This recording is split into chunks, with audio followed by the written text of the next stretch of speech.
तीन बहनों की लालची भाभी।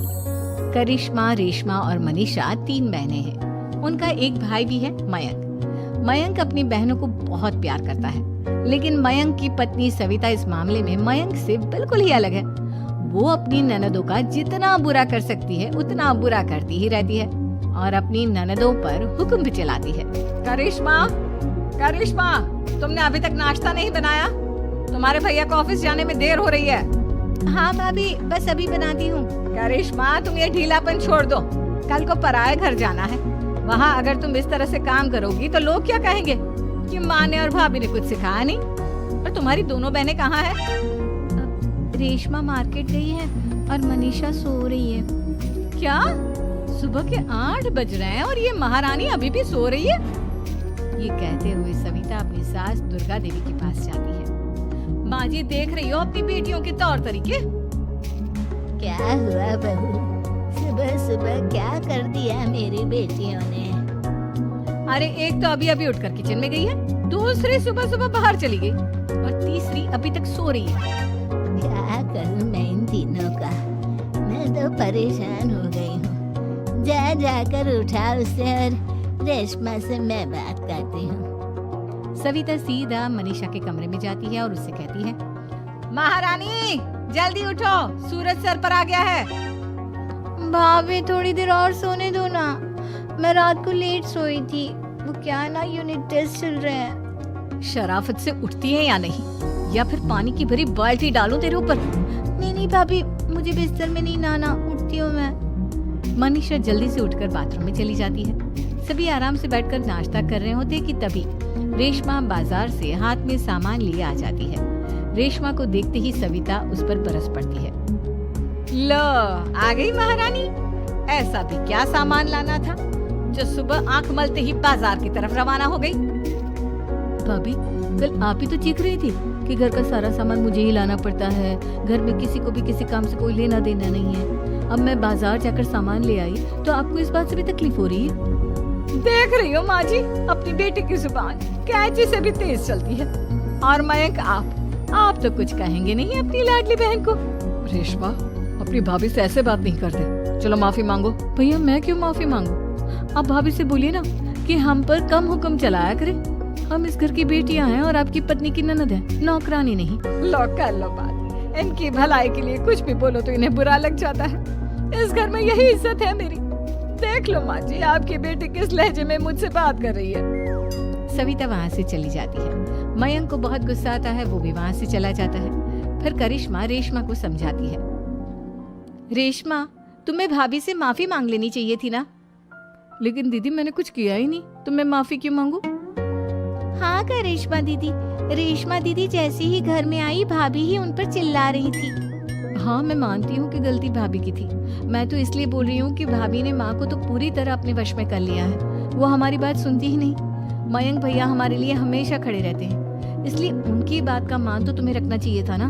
कोई फायदा नहीं दीदी, कुछ दिनों की बात और है, भाभी उन्हें भी हमारे खिलाफ भड़का देंगी। फिर वो भी माँ की तरह हमारी किसी बात का विश्वास नहीं करेंगे। इसी तरह सविता अपनी तीनों ननदों को किसी न किसी बात पर परेशान करती रहती थी। एक दिन मयंक अपनी तीनों बहनों के लिए गिफ्ट लाया। क्या रेशमा, ये तुम्हारे लिए हार का सेट। रेशमा, तुम्हारे लिए सुंदर सी ड्रेस। और मनीषा, तुम्हें किताबें पसंद है ना, तुम्हारे लिए किताबें लाया हूँ। थैंक यू भैया। थैंक यू भैया। थैंक यू भैया। करिश्मा, तुम्हारा नेकलेस कितना सुंदर है। ये भैया कहाँ से ले आए होंगे? मैंने भैया को 3 दिन पहले फोन पर ये डिजाइन दिखाया था और आज भैया ये ले आए। सविता तो अपनी ननदों के गिफ्ट्स देखकर जल गई और करिश्मा का नेकलेस तो उसे भी बहुत पसंद आया था। अपनी बहनों के लिए कितना अच्छा नेकलेस लेकर आए हैं, मुझे कभी कोई गिफ्ट नहीं दिया। मैं आज ही ये हार चुरा लूंगी। रात में सविता करिश्मा का हार चुरा लेती है और इसी तरह उसे अपनी ननदों की जो भी चीज अच्छी लगती वो उसे मांगती नहीं, बल्कि रात के अंधेरे में चुरा लेती। इसी तरह दिन बीतते गए और सविता ने मयंक के दिल में भी उसकी बहनों के लिए नफरत पैदा कर दी। एक दिन मयंक ने करिश्मा और रेशमा के लिए रिश्ता देखा और ये बात उसने घर में सबको बताई। माँ, करिश्मा और रेशमा के लिए बहुत अच्छा रिश्ता आया है। वो लोग कल इन्हें देखने आ रहे हैं। आप और सविता मिलकर सारी तैयारी कर लेना। ये सुनकर करिश्मा और रेशमा खुश हो जाती है, लेकिन सविता सोचती है अगर इन दोनों बहनों की शादी हो गई तो घर और बाहर का काम कौन करेगा? मनीषा तो एक नंबर की कामचोर है, उससे तो किसी बात की उम्मीद लगाना ही बेकार है। मुझे इस शादी को रोकना होगा। अगले दिन सभी लड़के वालों के स्वागत की तैयारी करने में लगे होते हैं। तभी मयंक अपनी बहनों से आकर कहता है, तैयार हो गई तुम दोनों? देखो दोनों लड़के बहुत अच्छे हैं, मैं कोई कसर नहीं छोड़ना चाहता, इसलिए तुम उनके सामने अच्छे से बिहेव करना और अपनी भाभी से लड़ने मत लग जाना। करिश्मा, तुम वो नेकलेस पहन लो ना जो मैं तुम्हारे लिए लाया था। भैया मैं बहुत देर से वो नेकलेस ढूंढ रही हूँ, लेकिन मुझे मिल ही नहीं रहा। क्या तुमने नेकलेस खो दिया? तुम्हें पता भी है वो कितना महंगा था? तुम कोई काम ढंग से नहीं कर सकती। मयंक गुस्से में वहाँ से चला जाता है। थोड़ी देर बाद लड़के वाले भी आ जाते हैं। वो दोनों बहनों को पसंद कर लेते हैं और रिश्ता पक्का हो जाता है। लेकिन सविता के दिमाग में तो कुछ और ही खिचड़ी पक रही थी।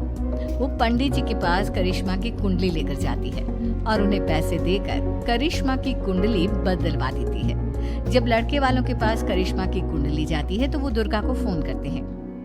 बहन जी, हमने करिश्मा की कुंडली अपने पंडित जी को दिखाई थी।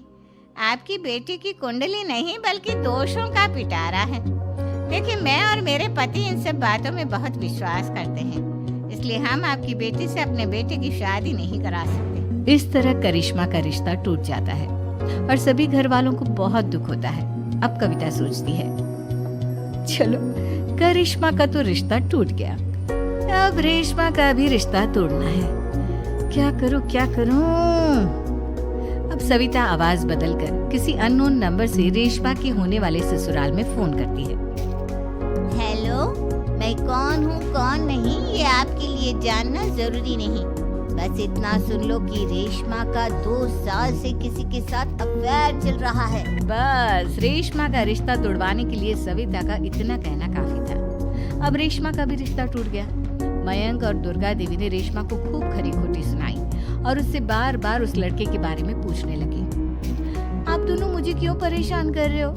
अरे कोई लड़का होगा मेरी लाइफ में तो मैं बताऊंगी ना, जब कोई है ही नहीं तो कहाँ से लाऊं मैं कोई लड़का? तो तेरे होने वाले ससुराल वालों को फोन किसने किया था? माँ मैं नहीं जानती किसने फोन किया था, मैं सच कह रही हूँ। मैं तो पहले ही कह रही थी इसकी लगाम खींच कर रखो, लेकिन मेरी सुनता ही कौन है। आप चुप रहिए भाभी, ये सब आपका ही किया धरा है। अब तीनों बहनों को विश्वास हो जाता है कि ये सब उनकी भाभी ही कर रही है। तीनों बहनें अपनी भाभी को सबक सिखाने के लिए एक वकील कर लेती है और घर में हिस्सा मांग। देखो भैया, माँ बाप की जायदाद में जितना बेटों का हक होता है उतना ही बेटियों का, इसलिए इस घर के 4 हिस्से होंगे और हमें अपना हिस्सा चाहिए। मैंने तुम्हारे लिए क्या क्या नहीं किया और तुम इस घर में हिस्सा मांग रही हो? भैया, आप और माँ हम बहनों की कोई बात नहीं सुनते हो और भाभी हमारी शादी नहीं होने देगी क्योंकि उन्हें लगता है कि आप हमारी शादी में ज्यादा पैसा लगाओगे और उन्हें हम जैसी फ्री की नौकरानी कहाँ मिलेगी।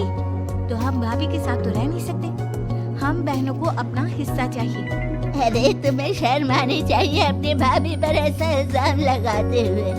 वो तुम्हारे बारे में कितना सोचती है। हाँ माँ, भाभी हमारे बारे में बहुत सोचती है। दिन रात बस यही सोचती रहती है कि किस तरह से अपनी तीनों ननदों को परेशान करूं और कभी मुझे पढ़ने भी नहीं देती। दोनों बहनों का रिश्ता भी तो इन्होंने ही तोड़वाया है और रात में हमारे कमरे में आकर हमारी चीजें भी चुराती हैं। इसी तरह सविता की तीनों ननदें अपनी बात पर अड़ी रही। अब कोर्ट में तारीख भी शुरू हो गई।